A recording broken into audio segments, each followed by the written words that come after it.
Mason Reed was the kind of man who'd rather lose everything standing up than save it on his knees, and right about now, losing everything was starting to look like a genuine possibility.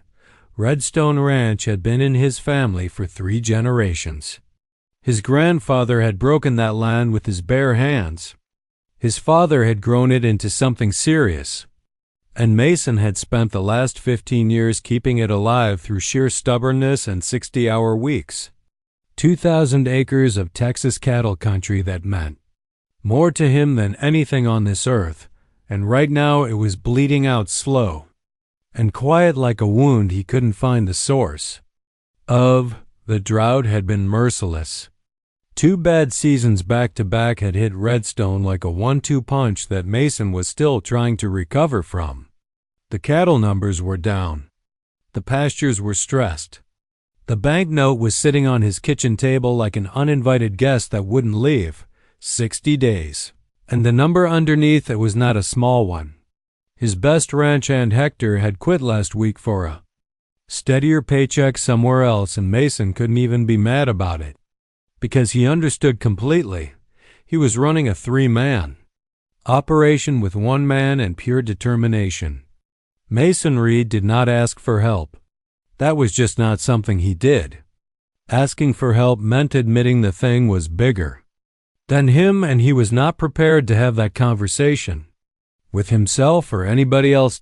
So when Carl Briggs' truck came rolling up the gravel drive on a Tuesday afternoon, Mason felt his jaw tighten before the man even stepped out. Carl Briggs was Mason's neighbor in the technical sense. His property ran along Redstone's eastern fence line, but neighbor was a generous word for what Carl actually was. He was the kind of man who smiled at your face and measured your land with his eyes at the same time. Polished, patient, always pleasant, always angling. He'd made comments about Redstone's water rights at least 3 times in the last 2 years, always casual, always with that easy smile, like he was just making conversation and not quietly circling something he wanted. Mason had never liked him. Today was not going to change that. Carl climbed out of his truck with the energy of a man who was about to do somebody a favor they didn't ask for. He had somebody with him, a young woman who got out of the passenger side quiet and self-contained, eyes taking in the ranch with the practiced assessment of someone who knew what they were looking at. She was maybe late 20s, worn boots, hair pulled back, and an expression that had seen enough to know how to stay neutral. Behind the truck was a trailer. Inside the trailer were 2 horses, and even from a distance, Mason could see they were something special. Carl laid it out smooth and simple. His niece Eva had been staying on his property since her family's ranch went under 2 years back. Working his land, helping out, good with animals. He was doing Mason a solid, free ranch hand for the season, her 2 horses included. No charge, no strings. Just neighbor helping neighbor. During a rough patch, Mason stood there with his arms crossed and his pride doing backflips. He knew a setup when he heard one. He knew Carl Briggs well enough to know that nothing this man offered came without a price somewhere in the fine print, but the banknote was 60 days out, and Eva Sinclair was already walking toward the trailer to unload her horses like the decision had already been made. Mason looked at Carl's easy smile and felt his jaw tighten, all the way to the back of his teeth. Then he shook the man's hand. Anyway, some days survival and pride just cannot both win, and Mason Reed, God help him, knew which one mattered more when the ranch was on the line. Eva Sinclair unpacked her whole life in about 20 minutes flat. 1 duffel bag, 2 horses, and an energy about her that was so calm and so focused it was almost unsettling. Like a woman who had already decided exactly who she was and wasn't interested in negotiating that with anybody. Mason showed her the bunkhouse out back, clean enough, nothing fancy. A far cry from comfortable but honest shelter for an honest arrangement. Eva looked it over, nodded once like it passed some internal inspection, and set her bag down without complaint. No hesitation. No dramatic sigh about what she'd been reduced to. Just a woman who had learned somewhere along the way that your circumstances don't get to decide your dignity. Mason watched that and said nothing. He showed her where the feed was stored, ran through the basics of the morning routine, and made it real clear in that gruff, straight-talking Mason Reed way. She was here to work. Not advise, not reorganize, not offer opinions on how things were run. Redstone had a system. The system would be respected. Eva looked at him steady and said, "Yes, sir," and then proceeded to absolutely dismantle everything he thought he knew within 48 hours. It wasn't loud. It wasn't confrontational. That was the thing about Eva Sinclair. She didn't announce what she was doing. She just did it, quiet and methodical, like a woman solving a puzzle she'd seen before. She moved through Redstone with the eyes of someone who had grown up on cattle land and understood it in her bones, not as a job, but as a living system that needed reading the same way you'd read. By the end of day 2 she had identified 3 problems that were bleeding Redstone dry. Water line running to the east pasture had a slow, consistent leak that had been running up the water bill for months, not dramatic enough to notice at a glance, but steady enough to matter hard over time. The cattle rotation schedule was hitting the south pasture too frequently, and the grass wasn't getting adequate recovery time, meaning the land was getting exhausted and the cattle weren't getting the nutrition they needed off it. And the ranch bookkeeping had a recurring categorization error that had been misrepresenting expenses for over a year, real money miscategorized, making the financial picture look worse than it actually was in some places and hiding problems in others. She brought it to Mason straight. He did not receive it well. Look, Mason Reed was a proud man on a good day. On a day when he was stressed and stretched thin and already feeling like the walls were closing in on 3 generations of his family's work, being shown what he'd missed by a woman who had been on his property for 48 hours felt like a particular kind of sting. That went beyond professional. He was gruff about it, dismissive, told her he'd been running this ranch for 15 years and he appreciated the input, but he had it handled. Said it with that tight jaw and that flat look that was Mason's version of a door closing. Eva looked at him for a moment, not hurt, not angry, just steady, and then went right back to work like he hadn't said anything at all, which somehow was worse than if she'd argued. Tommy, Mason's 19-year-old ranch hand, a good-natured kid with 0 poker face, had already decided Ava was the greatest thing to ever happen to Redstone Ranch and was following her around with the barely concealed admiration of a golden retriever who'd found his favorite person. Mason found this irritating in a way he couldn't fully explain, and chose not to examine too closely. But here is what cracked Mason Reed's armor when nothing else could. Duke and Remy, Ava's 2 horses, were something else entirely. Big, powerful, magnificently conditioned animals with an intelligence in their eyes that serious horse people recognize immediately. Mason watched Eva work cattle with them that second afternoon and felt something shift in his chest against his will. The way Duke anticipated a steer's movement before it happened. The way Remy responded to Ava's slightest signal like they shared the same mind. The fluid, devastating efficiency of a woman. And her horses working land like they were born specifically to do exactly this. Mason had been around horses his entire life. He had never seen anything quite like that. He didn't compliment her, didn't say a word about it, but Eva caught him watching and filed it away without saying anything at all. Nobody made an announcement. There was no meeting, no moment where Mason Reed sat down and officially decided to stop being impossible. It happened the way most real changes happen on a working ranch, gradually, practically, one fixed problem at a time, until one day you look up and realize the whole operation feels different. Eva just got to work. The water line was first. She tracked the leak to a junction point on the east pasture fence line that had been losing pressure so slowly. Mason's eye had just adjusted to it and stopped seeing it as wrong. She fixed it in an afternoon with $60 worth of parts and the kind of focused competence that doesn't need an audience. When Mason checked the water bill the following month, the difference was immediate and real.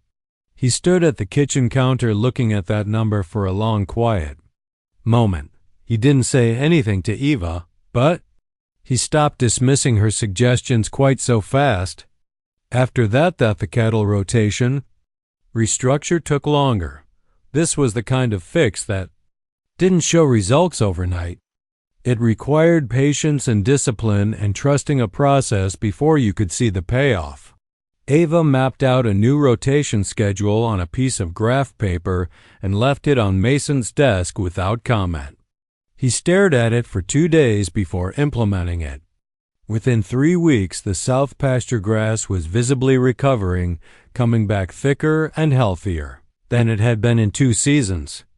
Mason walked that fence line one evening running the toe of his boot through the new growth and felt something in his chest loosen that he hadn't even realized was tight.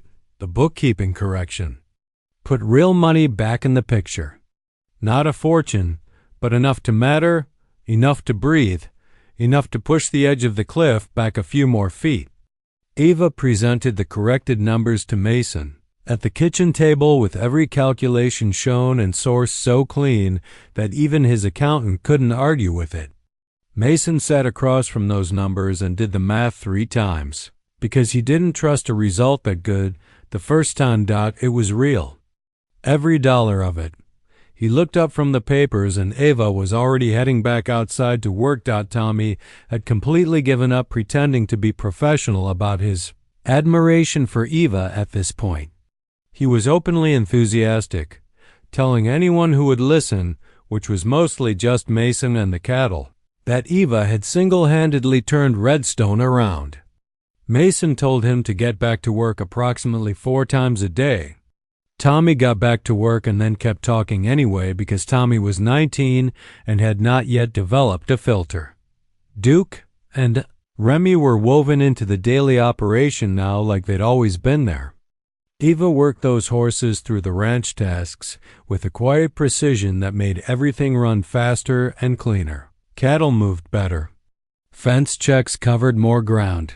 The whole rhythm of the place had shifted into something more efficient without anyone sitting down and planning it that way. Mason worked alongside them more now. He stopped finding reasons to be in a different pasture than Eva. He told himself it was operational.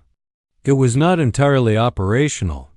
One evening he came in from the south pasture late, boots heavy with good honest mud, and found the kitchen counter clean and his coffee sitting there. Cream already in it, exactly the ratio he used, which he had never once mentioned out loud to anyone. He stood there looking at that coffee cup for a solid 10 seconds. Eva was already in the bunkhouse for the night. Lights out. Done. Mason picked up the mug and drank it slow, standing at the window looking out at the south pasture, where the grass was coming back green and thick and real under the moonlight. He didn't say anything, but something had shifted in a place he hadn't given anyone access to in a very long time, and Redstone Ranch, all 2,000 acres of it, was finally starting to breathe again. Carl Briggs showed up on a Wednesday morning like he owned the place, and that right there was the problem. He pulled up in that clean truck of his with that easy smile already loaded and ready, moving through Redstone's yard with the comfortable familiarity of a man who had mentally already moved in. Asked Mason how things were going, commented on how good the south pasture was looking, mentioned Eva like she was a piece of equipment he'd loaned out and was casually checking on the condition of. The whole visit had the texture of something rehearsed, pleasant on the surface and purposeful underneath in a way that made the back of Mason's neck prickle. Mason answered in short sentences and watched Carl's eyes. Carl's eyes were doing a lot more work than his mouth was. They moved across the property with a quiet inventory. Hunger, the water infrastructure, the recovered pastures, the cattle numbers, the condition of the outbuildings. Not the look of a neighbor being friendly. The look of a man calculating what something was worth. Mason didn't say anything about it right then, but that night he sat down with Eva at the kitchen table and asked her straight. What was Carl's real angle? Not as an accusation, not with heat. Just a man who had been feeling the shape of something wrong and needed somebody who knew Carl up close to confirm what his gut was already telling him. Eva was quiet for a moment, then she told him everything. She'd figured it out about 3 months into living on Carl's property, pieced it together from overheard phone calls, from the specific questions Carl asked when neighboring ranches came up in conversation, from the way he talked about water rights like they were the only thing that actually mattered in land valuation. Carl had been systematically identifying struggling ranches across the county for 2 years. Not to help them, to position himself for when they went under. Buy the dead cheap through shell companies. Wait for the default, acquire the land at distressed prices. Flip or consolidate for serious profit. Redstone. It wasn't just a ranch Carl wanted. It was the cornerstone of the whole play. Redstone sat on a natural water source, a genuine underground water access point that Carl's land empire desperately needed to become what Carl wanted it to become. Without Redstone's water rights, the rest of his acquisitions were worth significantly less. With them, he had something that could make him genuinely wealthy, on a scale beyond what he was already working with. Eva told Mason the part that landed hardest. Last. Carl held a controlling interest in Mason's banknote. Not directly, through a third-party company with a clean, innocent name that had no obvious connection to Carl Briggs at all. Mason had never made the link because there was no reason to look for it. The 60-day deadline wasn't a coincidence or a bank being difficult. It was a timer Carl had set himself, patient, precise, and pointed directly at everything Mason loved. Eva had known this and had been powerless at Carl's place. No leverage, no resources, no way to do anything except watch it unfold and feel sick about it. Mason sat across the table from all of this information and went very still.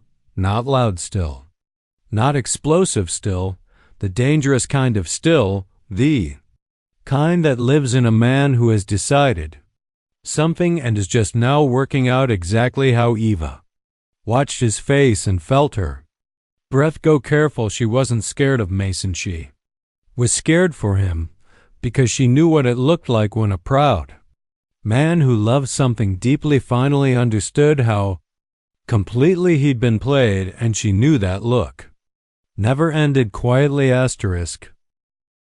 Mason Reed drove to Carl Briggs' property the next morning like a man who had already decided how the conversation was going to end.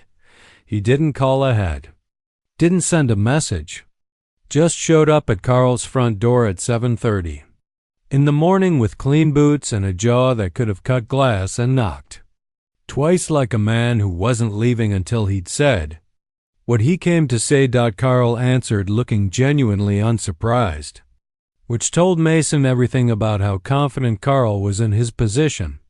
He invited Mason in like it was a social call, offered coffee, gestured toward a chair with that smooth hospitality that had always made Mason's skin crawl, because it was the kind of politeness that existed purely as performance. Mason stayed standing, laid it out flat. He knew about the shell company, knew about the secondary interest in the banknote, knew the 60-day timeline wasn't a coincidence. Said it all calm and direct without raising his voice because Mason Reed didn't need volume to be serious. Carl let the smile drop, and what was underneath it was worse than the smile. Clinical. Unbothered. The expression of a man who had been caught but didn't particularly feel caught because he still held all the cards. He confirmed everything without embarrassment. Yes, he held the controlling interest in the note. Yes, the 60-day deadline was specific and intentional. Yes, he wanted Redstone's water rights, and yes, he had been patient and strategic about positioning himself to get them. He said it all pleasant and matter of fact, like Mason was a process he was completing rather than a man he was talking to. Mason drove back to Redstone with both hands tight on the wheel and the particular silence of a man who has just watched something he suspected get confirmed in the worst possible way. He was not panicking. Mason Reed did not panic. But he was running calculations in his head that weren't adding up to anything comfortable yet. He walked into the ranch house, and Eva was at the kitchen table. She looked at his face and knew immediately how it had gone. She didn't say, "I told you so." Didn't offer sympathy in a way that would have made him feel smaller. She just reached across the table and turned around a folder she'd been working on and said, "Sit down, Mason. I need to show you something." What was in that folder stopped him cold. Eva had been building something in the background for weeks, quietly, methodically, without saying a word about it to anyone. She had taken the corrected ranch financials, the documented waterline savings, the recovered pasture valuations, the improved cattle projections, and the full operational turnaround numbers and assembled them into a complete legitimate ranch financial recovery proposal. Clean, thorough, kind of documentation that independent agricultural lenders actually respond to, not a desperate plea but a compelling case built on real numbers and honest projections. She had already identified the lender, already confirmed they worked with ranch refinancing situations, already verified Redstone qualified based on the recovered asset values. All it needed was Mason's signature on the application. Mason stood over that table for a long time looking at what Eva had built. Every number solid, every projection honest, every page saying clearly and professionally, "This ranch is worth saving, and here is exactly why." He looked up at Eva Slow and asked her the question that had been sitting in his chest since the moment Carl drove away. Why? Why had she done all this for land that wasn't hers? For a man who had been flat out rude to her? For a ranch she had no claim to and no obligation toward? Eva met his eyes straight and said it simple. Because good land deserves to survive. And because she knew what it felt like when it didn't. Mason looked at this woman, who had shown up at his ranch like something being passed around, who had been treated like a transaction by the only family she had left, who had swallowed every indignity and just kept working, who had saved Redstone with nothing but her knowledge and her horses, and her quiet, relentless competence, and felt something shift in his chest so hard it almost had sound. He picked up the pen. The application went in before noon. Carl Briggs was not informed, and somewhere in the south pasture Duke and Remy were grazing on grass that wouldn't exist without Eva Sinclair, documented in that folder as part of Redstone's recovered asset value, in ways Carl had never once thought to account for, because Carl had looked at Eva and seen something disposable. He had made a very expensive mistake. The approval came through on a Thursday morning. Mason was out on the north pasture when his phone buzzed. He read the message once, then read it again, then stood there in the middle of 2,000 acres of Texas cattle land that had belonged to his family for 3 generations and felt something release in his chest that had been locked down so long he'd forgotten what breathing without it felt like. Redstone. We're safe. He stood out there alone for a good 5 minutes just letting that be real before he walked back to the ranch house. No celebration, no hollering, no dramatic moment. Just a man and his land and the quiet enormous relief of a thing that almost broke you finally deciding not to. The legal severance from Carl's note was handled. Clean and final through Mason's lawyer by end of week.